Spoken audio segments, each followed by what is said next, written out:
Yes. Welcome back. Welcome back. Welcome back. Good morning, good afternoon, good evening, whenever you might be listening to this. This is your boy Sutton Def from the Purple Rain Podcast YouTube channel, and this is another episode of Quiet Storm Sports. Want to appreciate each and every one of you guys for coming through. And you know, it's crazy. My mic's not even switched on. Let me my mic. There we go. There we go. Should be sounding a lot better. Again, thank you guys for coming through to this episode of Quiet Storm Sports as part of the Purple Rain Podcast YouTube channel. This is a live stream. I didn't mean to necessarily go live on this one. I wanted to do a regular recording, but you know, I just love going live. I love the community coming in here and we just kind of chop it up together. So shout out to everybody who is here in the live stream right now. Appreciate y'all for coming through because today we're going to get into some interesting discourse that's been kind of going on online since the Buffalo Bills loss that the Ravens suffered on Sunday Night Football. Right? So a lot of people recently have been talking about whether or not John Harbaugh deserves to still be the head coach of the Baltimore Ravens. Now, me personally, I have always been a fan of John Harbaugh up until, well, I've been kind of like it's kind of been like an unconditional love for John Harbaugh ever since, you know, like I would say around like the Super Bowl era, all the way up to maybe around like that 2023-ish era. You know what I mean? Like that sort of time period is when I stopped being kind of like that unconditional love. And I kind of started to raise an eyebrow at John Harbaugh for a multitude of reasons. And this is a main reason why the discourse is taking place online right now. There's crazy stats going on around the league about John Harbaugh and how he gives up these fourth quarter leads and how he doesn't seem to have his guys prepared on a lot of Sundays. And in a lot of different instances, he gets outcoached in situational football. That's why a lot of eyebrows have been raised about him. And I think very, very rightfully so. Um, but I wanted to kind of dig a little bit deeper into the reason why I don't think that he will ever, and when I say ever, I mean ever, be let go from the Baltimore Ravens. And that reason is two words, right? Steve Bisciotti. It just is what it is. He is the Ravens owner, by the way, in case you didn't know that. Steve Bisciotti is the Ravens owner. And they did an interview with the Ravens Lounge podcast with Garrett Downing a couple of months ago. And it kind of got swept under the rug of other off-season news, right? And nobody really wants to hear from the owner. But there were some interesting perspectives that I took from that video that were coming from Steve Bisciotti and kind of how his mindset is surrounding the team right now. Because again, you got to think about it. Steve Bisciotti is a multi-billion-dollar entity in himself. Like he's a billionaire, right? Like so it's kind of interesting to see how he talks about the operation and what he really wants for the team. He talks about how the Ravens were a hobby for him and not necessarily like a business that he wanted to be boots on the ground for like all the time, things like that. We're going to get into that interview today on this episode of the show. So make sure you stick around. Make sure you also like this video, subscribe to the channel as well if you're watching on YouTube. I'd appreciate that. Again, I see you guys going off in the chat right now. Let me see before I hop into that. Let me see what you guys are saying. Not an expert in any facet of the game, says Rod Wave, talking about John Harbaugh. Yeah, he's a special teams guy. They actually kind of talked about that as well. We should have at least had 2 Super Bowls by now. Yeah, Ravens 08. And this is why I was saying, like, I was kind of like not really thinking about John Harbaugh and his shortcomings as a head coach until there were literally no more excuses. And there were literally no more excuses ever since, I would say, Lamar Jackson came into the fold. When Lamar Jackson came into the league and took the league by storm in 2019, that should have kind of, I think that instantly put the Ravens on the clock. That instantly flung open the Super Bowl window for the Ravens. And ever since then, it's kind of slowly but surely been closing, right? Um, and in that time, there's been multiple situations where it seems like the Ravens just can't get over that hump for one reason or another. And John Harbaugh is very protected because it always is something like personnel wise, something execution wise, rather, I should say, that you can kind of point to and say that's the reason why the Ravens lost this game. But I think that a bigger reason, there's a bigger reason why the Ravens are losing a lot of these games. It's kind of a systematic thing. You know, it's not just the execution on the field from the players. There's multiple instances, and we can just kind of refer to that Buffalo game on Sunday Night Football, right, where There was the blunder before halftime where the Ravens basically gave up a free 3 points to the Buffalo Bills. There was the decision to snap the ball with 3 minutes, I think 3 minutes and 14 seconds left, right? When you have 25 seconds on the play clock, all the momentum is going towards the Bills right now. Take some time off of the clock. Don't snap the ball so quick. Maybe that's on Lamar Jackson, sure, but as the head coach, as the CEO, as the guy in charge, you got to relay that information to your quarterback and say, "Hey, Lamar, let's let's dwindle down the time here. Like, let's use all of the play clock that we can before we snap this football, right? Because we don't want them to have any more time than we can afford them, right? So there's a lot of things. There's a lot of things situationally that kind of make you scratch your head when it comes to John Harbaugh. But I definitely agree with you there, Ravens. Oh wait, we should definitely have multiple Super Bowls right now in the Lamar Jackson era. Cam the Baptist, what's going on, Cam? Says if you want to win another Super Bowl, gotta let Harbaugh go. And Charm City Player says, I keep telling y'all the main problem is Steve Bisciotti. And yeah, that's what we're here to get in today. Is Steve Bisciotti holding the Baltimore Ravens back because he's a little bit too laid back and he's not hands-on enough? That's the question. I think we get a lot of those answers in the interview video that I want to go ahead and bring up on screen for you guys right now. So let's go ahead and get into it, right? No need to waste any time. And this interview is like 20 minutes long, guys. So I'm not going to play the entire thing, but I'm going to go through some specific clips, some things that I found very, very interesting coming from, Steve Bisciotti. So let me go ahead and play that. Actually, as a matter of fact, let me do some things on here. Pull that up. Make sure we're good there. Okay. So I want to go towards. So the first thing that he talks about, very, very interesting to me. Steve Bisciotti talks about continuity, right? And the importance of continuity pretty much in anything, but especially in football, right? So without any further ado, let me let him take it away. And this was yeah, we'll go here.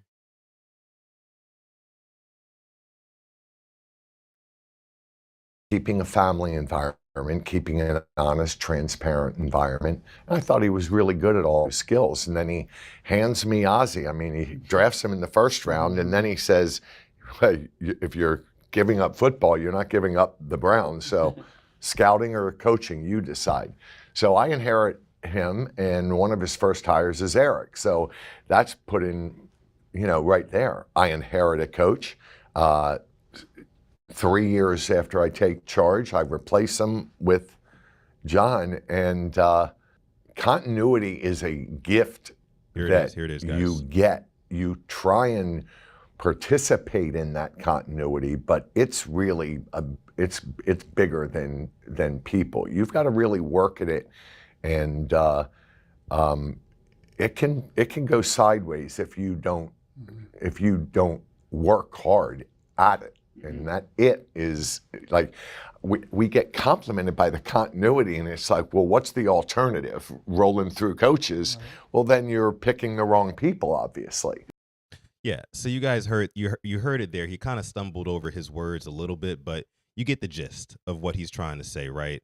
So Steve Bisciotti, in so many words here, is saying that like you have to value continuity because that's how he was kind of bought into the league. He was kind of ushered into the league by Art Modell, right? Rest in peace to him. And they already had a head coach there for him. And 3 years in, it was Brian Billick, by the way. 3 years in, he goes ahead and he replaces that head coach with John Harbaugh, right? And ever since then, that's the only coach he's had. And this is the only head coach that Steve Bisciotti has ever hired. And it's been 17 years. So I think that the whole continuity piece is kind of like I don't want to say it's a detriment to the Ravens because it feels like the leash is a little bit too long here. If I'm being completely honest with you, it feels like the leash is way too long with John Harbaugh, and Steve Bisciotti here is kind of confirming that, like, yeah, we value having a standard and just kind of holding that standard, and we value being good consistently.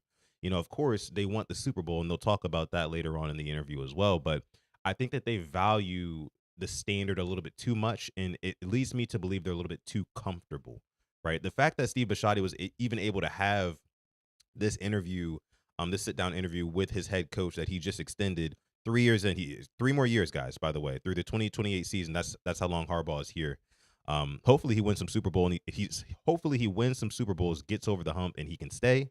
I wouldn't mind that, but as it stands right now, man, it really just looks like his leash is a little bit too long with Steve Bisciotti, and that's what they're talking about here. So let's go ahead and move along to the next part of the interview that I wanted to talk about.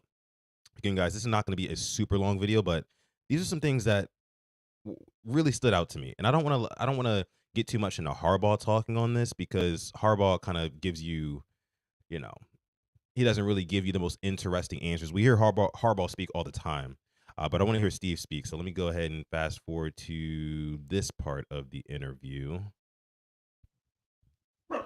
where he talks about basically how the Ravens, excuse my dog in the background, he talks about how the Ravens are not, well, to him, basically the Ravens as a franchise is not like a life or death thing as much as it is for a John Harbaugh. Let's take a listen. Got into this, I wanted it to be an Uber hobby, and I think that it freed me to look at this next career of mine as not life and death, because I spent 20 years like everything was life and death. And so I have a partner and it's life and death for him. I was just going to say, it's like Right? for me. Sounds nice, huh? Absolutely. And it's not for me. And so I think that that's why I can give good counsel, because it's not life or death for me. A huge part of it too is the quarterback. And you've had a lot of consistency and stability at quarterback throughout your tenure. And of course, with Lamar, there's this partnership that exists. How significant?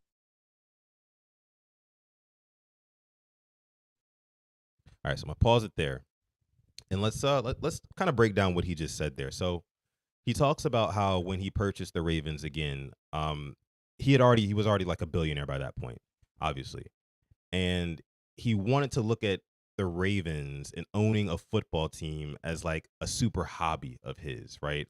Because he said for so many years of his life he did business where it was basically every decision that he made was life or death, right? Which makes a lot of sense. And then he goes on to say, like, he loves the Ravens so much, basically, because it's not life or death for him. Like, he's not kind of like the poster child for the Ravens. He kind of gets to sit behind the scenes. Again, he disperses the money, he writes the checks, things like that. But he's not super hands on because, again, this is not life or death for him.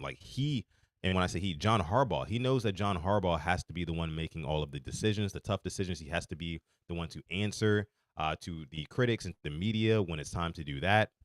And so that's why he says he's able to give John Harbaugh a little bit of a different perspective sometimes, because it's basically less pressure on him. And maybe John Harbaugh sometimes gives the pressurized response or action and things like that.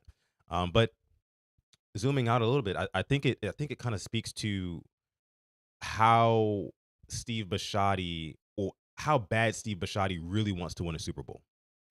Because if I'm Steve Bisciotti, and I don't know how closely he watches these games, I don't know how much he listens to the media. I don't know how deep he dives into what the reasons are that the Ravens either win games or lose games, things like that. Maybe he's just looking at it as like a tycoon, right? And like he's just kind of playing a game with it. And that's what it kind of sounds like here. I mean, he's just playing he's playing with house money practically, right? He's playing with house money, and it's just a fun thing for him. So, and like I said, I know he wants the Super Bowl, but the question here again is the Ravens ownership holding the Baltimore Ravens back by not being more critical on a head coach who has the most losses after having double digit leads since any coach since like what, 1991 or something like that? It's crazy. It's craziness. There was another stat about John Harbaugh, and these are the things that I would assume that a Steve Bisciotti would have sit down conversations with John Harbaugh about. The Ravens have now lost 8 games since the 2021 season, in which they at one point had a win probability of at least 90%. 90%. They've lost 8 games since 2021. So we're not even talking about the pre-Lamar era. We're talking about smack dab, prime Lamar Jackson to now, right? That's what we're talking about here. 8 games they've lost in that era. I just can't understand for the life of me, to be honest with you, how you could not, as an owner, take a little bit more onus on yourself and say, "Hey, look, we have the quarterback. We have every piece that we could possibly need on defense. We've got everything. Yet we still keep falling short because of one common denominator, and maybe not even because, quote unquote, but we still keep falling short. There's only one more piece that needs to be changed, right? There's only one more move that we could make to see if that would make a difference. Because so far for the greater part of the last 2 decades under John Harbaugh, it's been the same old Ravens. It's been the same old song and dance. Can't close games. Terrible situationally. You know what I mean? Like looking lost out there, quite frankly. Harbaugh said something the other day. He said that maybe we have to change the way that we talk to each other on the sidelines during these situations. And I'm like, for somebody to be as long tenured as a head coach as John Harbaugh, I think that him and Mike Tomlin are the 2 longest tenured head coaches in the National Football League right now with their current teams. I would assume that you've seen every scenario, so you should have this under control by now. And if you don't have it under control by now, with the roster that you've been afforded, how much faith should I put in you if I'm Steve Bisciotti to get the job done? They talk about in this interview because, again, it happened over the offseason, right? So post the Bills divisional loss last year in the playoffs, and they brought that up how, you know, basically they feel close, right? They feel close. But at the same time, if the same things are happening over and over and over again, oh wow, some breaking news actually just dropped. Okay, so really quick, the Eagles will be fined, or Jalen Carter will be fined for spitting on Dak Prescott in that Thursday night football matchup, but he will not be suspended, and he could play on Sunday in the Super Bowl rematch versus the Chiefs. That's pretty interesting. Just a quick aside there. Just a quick aside. But yeah, I don't want to spend too much time talking about it. I want to keep diving into this interview here because there was a lot of interesting stuff on this one. Let me see. Let me go to the 15-minute mark. They start talking a little bit more about Has that Lamar. been in your success, not just the on the field stuff? I mean, we watch Lamar every week, and he's incredible in terms of going back to that point when you drafted Lamar. You felt like, because it's easy to say now that, oh, no brainer, of course you could build it around him, and everyone envisioned this success, but like he was the 32nd pick. They wanted him to work out as a receiver at the combine. Right, and so it's Not bad for a running back. Yeah, not bad for a running back, exactly. And so to make that decision at the time, it was considered a risk. But what made you feel like this is the route we want to go, and how has he just changed his team? I don't even look at it as a risk, really. I don't like that word, because if it failed, we failed. It wasn't that Lamar failed.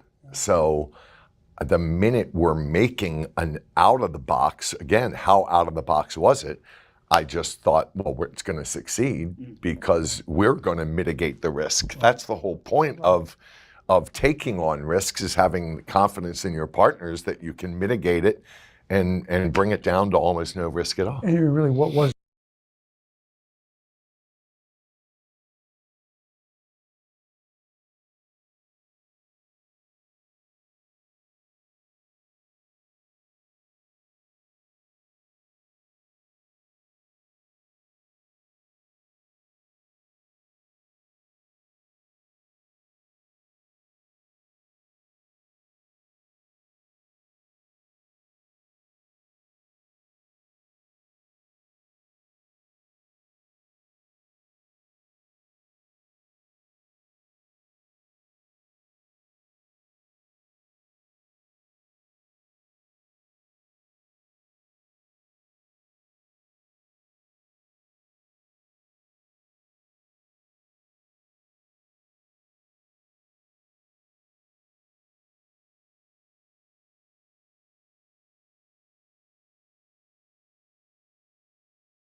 Oh crap, my mic input switched again. There we go. There we go. There we go.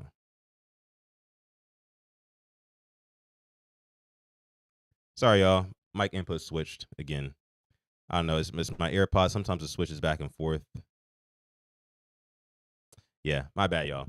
But listen, what I was saying in so many words basically there is that I think that Steve Bisciotti kind of is looking at this team right now.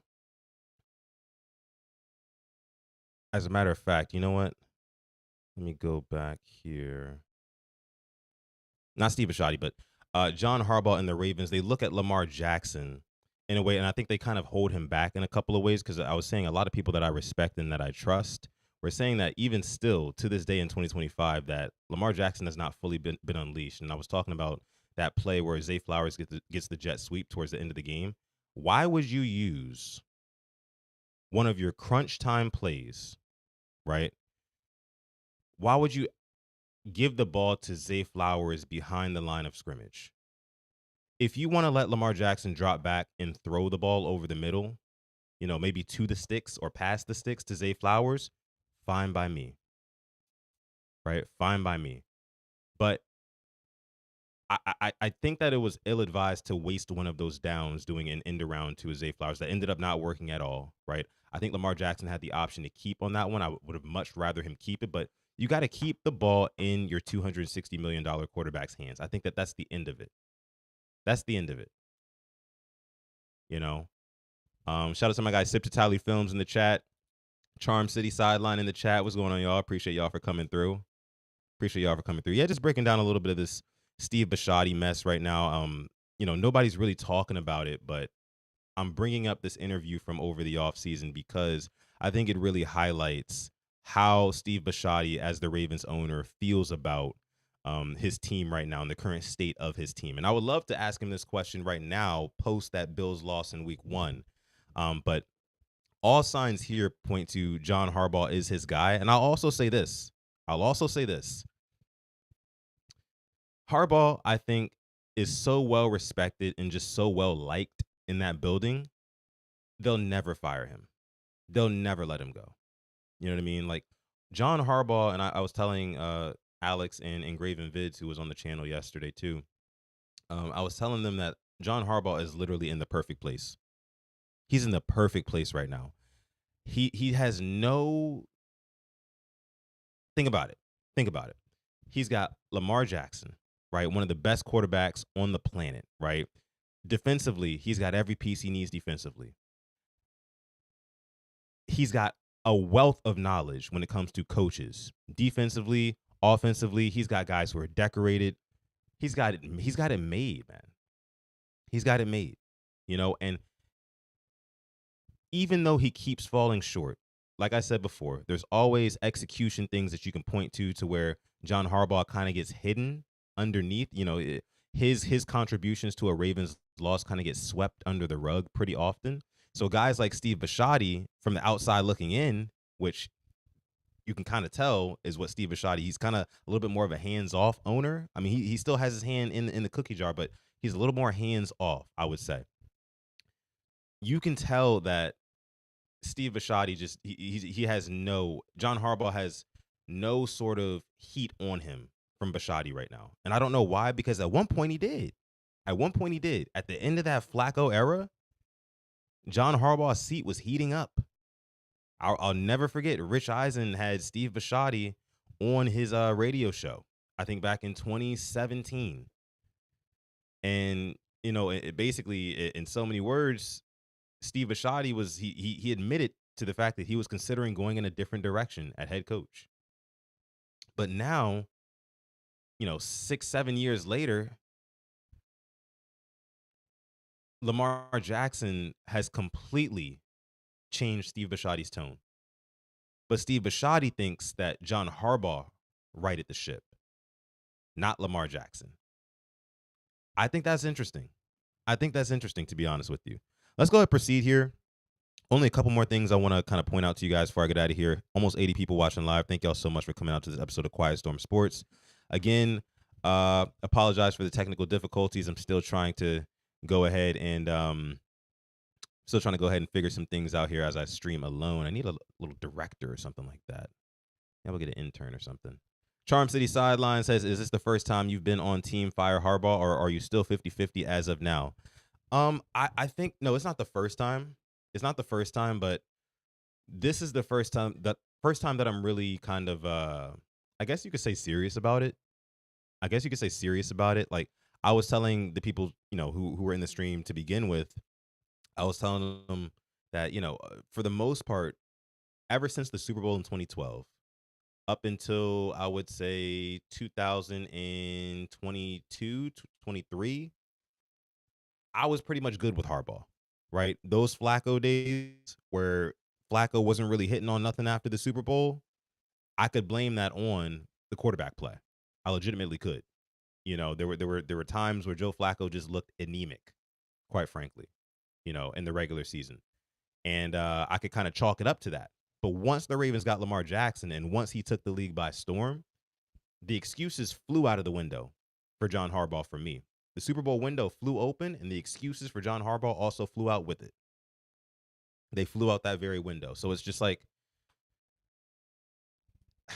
again, it hasn't been forever, but right now I am on the Fire Harbaugh train. Only if and only if, though, if and only if the Ravens fall short yet again in the playoffs, and there's some situational things that went awry, and that's the reason why the Ravens go ahead and they lose that game. Or if the guys just don't look mentally prepared, there's uncharacteristic mistakes that are happening over and over again. I think that leads back to coaching, man. I think it leads back to coaching. Ravens 08 says here, it's time to clean house top to bottom. Lamar saved Harbaugh. That's a fact. Absolutely. Absolutely. I want both Harbaugh and Falele gone. There are setbacks for teams not going all the way this season. Yeah. Falele is another story for another day, but I'm mainly focusing on Steve Bisciotti and kind of his philosophy behind being the Ravens owner. So let's go ahead and let's advance here. Let's talk about this clip I want to bring up. All right, let's listen. It's a matter of when, not if, he wins that Super Bowl, and of course you're all working towards that. Just how badly, I guess, do you want it for Lamar? Of course, for each other, but for him and he's been chasing that. He said that on the moment he was drafted. Can't even put it into words. Can't even express it. It's like so deep. It's so deep inside. Such a desire, just such a determination to get it done. For really, you're right. For Lamar, for all the guys. I mean, every single person in that locker room, every single person in that building, Steve, all of us, we want that kind of success because, I mean, yeah, I think we're doing process, we're doing so many things right, but you know what? We haven't been able to be good enough when we needed to be good enough to take the next step to get that much closer. And even if we'd won the championship game 2 years ago against the Chiefs, we still would have had to win the Super Bowl. If we'd have beaten the Bills last year, we still would have had to beat the Chiefs and win the Super Bowl. So there are other steps. We've got to get good enough in everything we do, so when those moments come the next time around, that we can come through, But we all want it for each other, and so we want it for Lamar. Absolutely, we want it. Interesting. I see you, Jay Spot, in the comments real quick. Says Harbaugh has been a good coach for a long time, but sometimes the message just gets stale. Absolutely, absolutely, man. I 100% agree, and that's okay. Again, it's okay. Like sometimes it happens. Like same thing happened with Andy Reid. Same thing happened with Bill Belichick. Bunch of coaches everywhere. It happens. Sean Payton. Great coaches, they move around. It's not to say we're not saying that John Harbaugh is not a great coach. It just doesn't seem like he's the right fit right now for Lamar Jackson. Just in the same way that a lot of people would say that, Greg Roman, who's been around the block, he's a good coach, but his kind of philosophy and direction with Lamar Jackson, it went stale. So it was time for a change. And as soon as that change happened, you saw what the offense did, right? The offense went from, barely being able to score 20, 25 points a game if Lamar Jackson wasn't playing well to averaging 30, being top 3 in the league in scoring. Scoring in the red zone 74% of the time. It was up big time from when Greg Roman was in Baltimore. So I think it's a similar thing when it comes to the head coach as well. I think that John Harbaugh, to me, He lacks a mental toughness, right? And he also lacks a characteristic of holding not only other players but himself accountable as well. There's a lot of things that go into it. Ravens are Super Bowl or bust this season, according to my good friend Brew. Shout out to Chris Broussard. They absolutely are. They absolutely are. Let's go ahead and keep listening because Steve Bisciotti goes on right here, which I'm about to show you guys. He talks about how, you know, yeah, Lamar Jackson we want to win a Super Bowl for him, but not really. Not really high on his priority list. For each other. I don't look at Lamar singularly. It's such a. I want it for Ronnie Stanley. I want it for Marlon Humphrey. It's like it just doesn't stop with Lamar. Lamar doesn't even stand out to me as who I'm rooting for, right? Like we've been doing this forever. I want it for Eric DaCosta. Has he technically won a Super Bowl as a GM? No. So it's like, okay, I want that. Ozzie got a couple of them. I want Eric to get it. So it's like, yeah. We want it for the fans too, man. I want to see the fans dance in the streets like they were in 2013 and like they were in 2000. I don't like waiting 12 years. No. And yet I'm respectful of the fact that I've got partners downstairs that still don't have one. Impatience is good for you. I think it's healthy to a degree because all of us still feel it, and if I had burned through 4 coaches, then it would be completely different because it's like, okay, now let's see what you can do. And now let's see, I know what we can do. I know. Okay. Very interesting stuff. That might be the most interesting part of the entire interview to me. So first, Steve Bisciotti talks about how, yeah, we want to win a Super Bowl for Lamar Jackson, and we kind of owe our entire Super Bowl aspirations and Super Bowl window being wide the F open to Lamar Jackson. But he's not really even on the top of my list on who we want to win a Super Bowl for. Yeah, I know he came out of the draft and people weren't really trying to draft him. They were trying to make him work out a wide receiver. Yeah, I know we drafted Hayden Hurst before him, and we felt good about trading back up to get him in the draft. But I want to win it for guys like Eric DaCosta, who wasn't the GM back in 2012, so it don't count, I guess.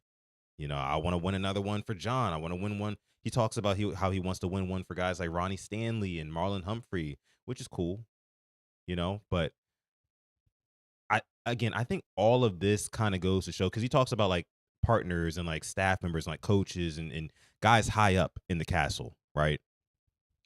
I think it speaks to kind of the family mentality that Steve Bisciotti has. He talked about continuity earlier, right? We touched on continuity earlier, but you can kind of tell that Steve Bisciotti wants to run this business like a family business, even though they're not related. None of them are related. DaCosta, Harbaugh, Bisciotti, but they're very, very close knit. They're very, very close knit. And he talked about it in here again, how he said that, yeah, I could have blown through 4 coaches by now, but it wouldn't be as rewarding if I could have blown through four coaches and not won a Super Bowl, and that would have been worse than having one coach, right, and only having one Super Bowl to show for it, because they did one in 2012, but nothing since then. And he says he doesn't like waiting 12 years. And it's like, okay, bro, well, if you don't like waiting 12 years and it's been 12 years and the Ravens have one of the best rosters in the league and the same problems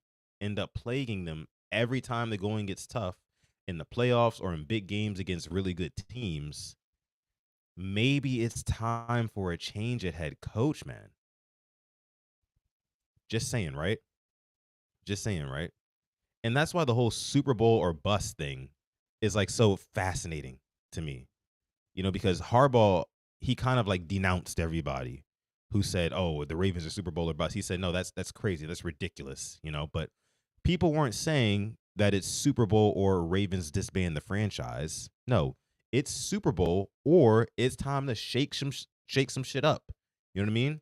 Super Bowl or bust. Super Bowl or bust, meaning and I think that here's why John Harbaugh kind of denounced the whole Super Bowl or bust thing, because he knows deep down, John Harbaugh does, that the only thing left to really be blown up and changed is head coach. That's it. I mean, they've changed the coordinators. They've changed both coordinators within the last 2-3 seasons. You know, the only constant is the coach. We still have the same issues, but the only constant is the head coach. And I think he knows he's the last domino to fall. So when people say Super Bowl or bust, I could assume, and I would probably feel the same way if I was John Harbaugh. It would trigger me because I know it's basically what that means is Super Bowl or bust, aka Super Bowl or I'm losing my job.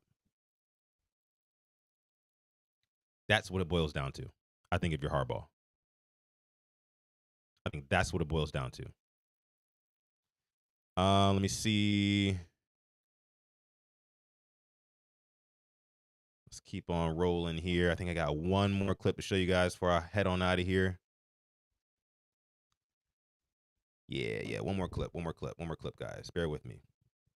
By the way, we'll be on the Ravens Roundtable tonight with Coach, Sip to Tally Films, and friends. So make sure you head over to his channel tonight at I think about 6 p.m. Eastern time. We'll be going live there. I'll be on a panel with a bunch of really cool guys, including my guy Coach. So make sure you stay tuned in for that. Let me see, 25-35. Here we go. So this is about him saying he wants to win now. It's just been a great run up to this point for these first 30 years. What do you envision for the next 30 years of Baltimore Ravens football? I don't know. What up, Manuel? I don't know. I want to win now. Right. I don't give a damn about 30 years from now. I really don't. I want to win now. I want to win with these guys. I want to win now. Yeah, 30 days from now. We're talking about 30 days from now. Got draft coming up. Got Yeah. draft Lock it coming in. up, right. You guys are fired up by this year. I can tell. It seems like Okay. So that was the end of the clips that I wanted to show you from that. And basically, guys, what I take from that is that, yes, like he said just there, he wants to win now. Steve Bisciotti does. But my question is, if you want to win now, but when the time comes to be that team who's going to win it all, when the time comes to be that team who's going to come out of the AFC, if you see your team that you look at as your hobby, if you see your team continue to fall and kind of just stumble over the same rocks over and over and over again, if you see them trip over themselves time and time again, and the only constant is one thing, the head coach, it's time to have that uncomfortable conversation. And it's not to say that they haven't had uncomfortable conversations before. It's not to say that they haven't had an uncomfortable conversation since that Bills game. But I would hope that Steve Bisciotti is ready to make a sudden change. Maybe he wakes up one day and smells the coffee, right? And just kind of realizes, yeah, maybe it's time to just face the music on this one. And let me actually switch back here so you guys can see me. Maybe that's what he does, right? I don't know, because I'm not Steve Bisciotti. I'm not in his brain. But I would hope that he uses his better judgment. If he wants to be urgent, and D-Wiz says he's not urgent enough, you might have to make that switch, man. As uncomfortable as it would be, Big Steve, you might have to have that uncomfortable conversation with Johnny Boy and say, hey, look, man, you're not getting it done. Point blank, period. I don't think there's any other occupation that you can hold where you have every single tool in your toolbox to get the job done, and you consistently cannot get the job done. You can say, well, Sutton, it's a little bit more complicated than just doing a regular job, Sure. But when you've had 17 years and one Super Bowl, and if we just want to talk about the last 5 years, you've had 5 years of having a generational talent at quarterback and 0 Super Bowl appearances to show for it. 1 AFC Championship game. If you want to win now, you might got to take a big swing. You might have to take a big swing. He talked about taking risks And he said the thing about being in business, like you take risks knowing that you have people to kind of mitigate those risks. I don't know exactly who Steve Bisciotti would have in mind to replace a John Harbaugh. And I definitely don't think that John Harbaugh would be gone anytime during a season. That's just not how the Ravens do business. That's not the standard that they follow. But, well, hold on. Hang on. Getting a call. But yeah. Let me see. Charm City Sideline says, I agree, Chris. Chiefs would be the big watch for me. I think we're too talented to lose these next two. Yes. There's gonna be a lot of a lot more clarity that I think the Ravens will gain in these next couple of weeks, man. And what I will say is this. I think that losing to the Bills week one in this fashion, it could kind of be a good thing in a way because you kind of get that early jitter out of your system. And I know it doesn't sound the greatest because it's like, okay, we did the same thing last year, Sutton, right? Like we had the Chiefs week one, we lost to them just barely. And then, week two ended up dropping that one too. And that really kind of threw a wrench in our season. I was talking to the guys over at Charm City Sideline Podcast after that week two loss to the Raiders, and we were really, really concerned about what the Ravens' season trajectory looked like after those two early losses. I think that the Ravens learned from that last year. They start off 0-1 against the Bills. Um, but then I think that I think that they bounce back. It could be a trap game in Cleveland, but I think that they bounce back and they get that W, right? It's not going to be easy, but I think that they get the win. And they carry that momentum from that win into Detroit, which is going to be played at the bank, by the way, and then into Arrowhead and trying to beat the Chiefs. If they can win their next three, I think that, well, obviously the Ravens, they'll be fine. But I don't know, man. And I'm actually also thinking too. Sorry, guys, as I just kind of get my thoughts out. I know I'm rambling here. This is what I do when I'm by myself. I just kind of get my thoughts out to you guys. That's what Quiet Storm Sports is all about, to be honest with you. But I just think that I don't know. I don't know how to explain it, guys. Like the Bills game, that Bills loss mentally, I think it kind of, in a way, lifted pressure off of your shoulders, off of the Ravens' shoulders. I do. Let me see. Hold on. My lady's texting me. Got to text her back real quick.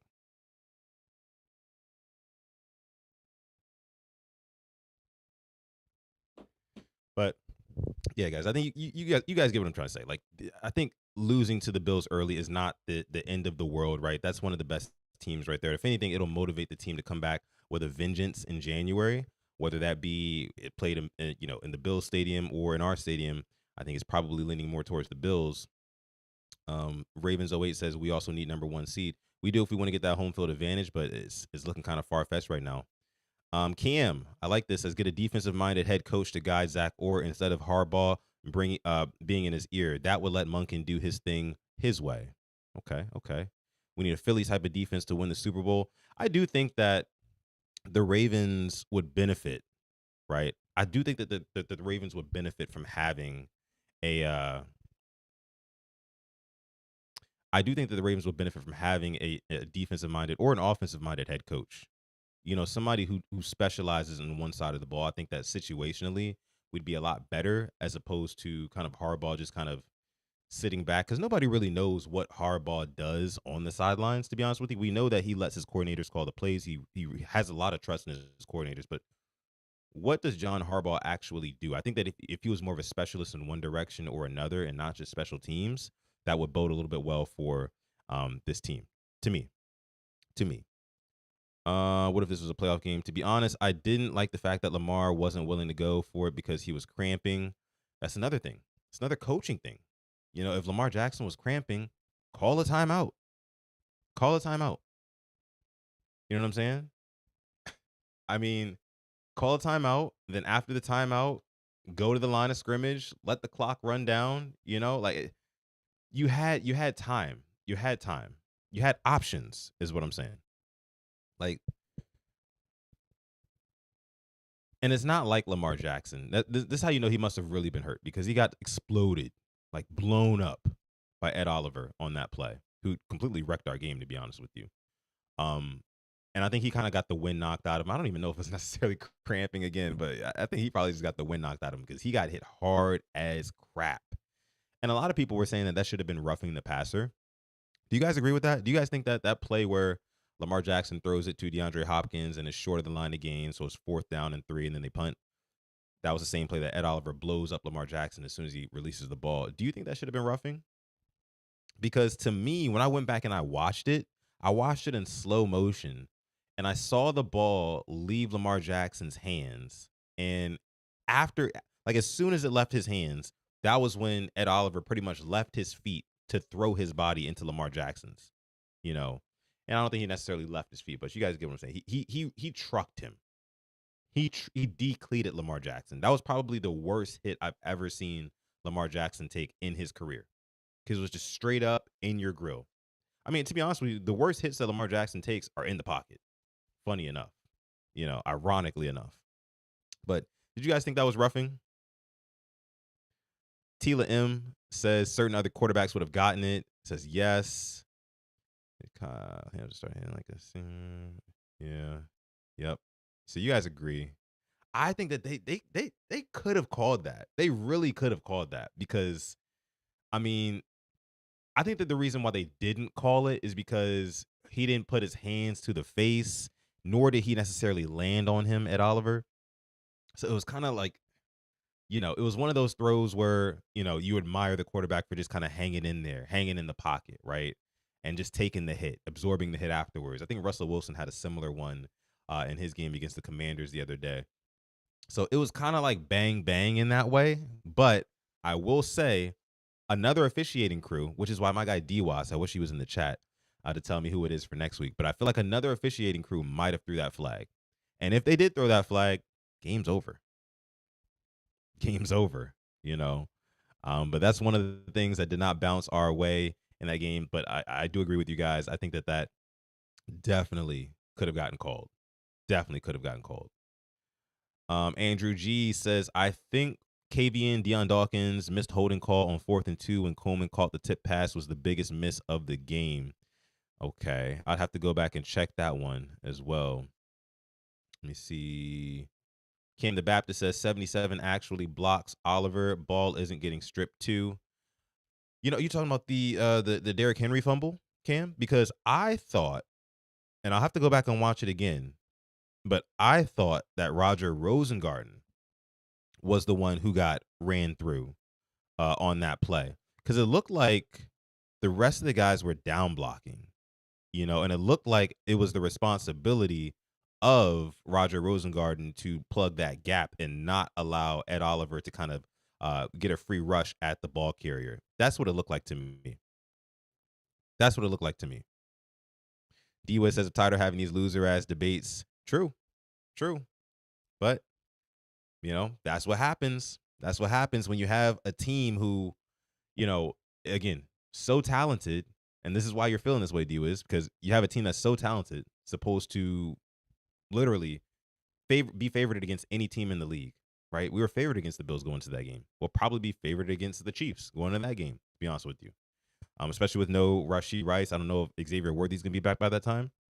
So it's hard being a fan of a team where you're literally favored to win pretty much every game, but you don't, because of like dumbass reasons like we tend to lose from, so I don't know. Interesting stuff to me. But listen, guys, I'm going to go ahead and get out of here. I do have to take care of some work here soon. So I'm going to go ahead and do some things for the channel. And I told you guys I'll be live with Coach on his channel a little bit later today around 6 p.m. Eastern time. So make sure you guys stay tuned for that. Again, appreciate you guys. Love you guys. And I will be back later on tonight.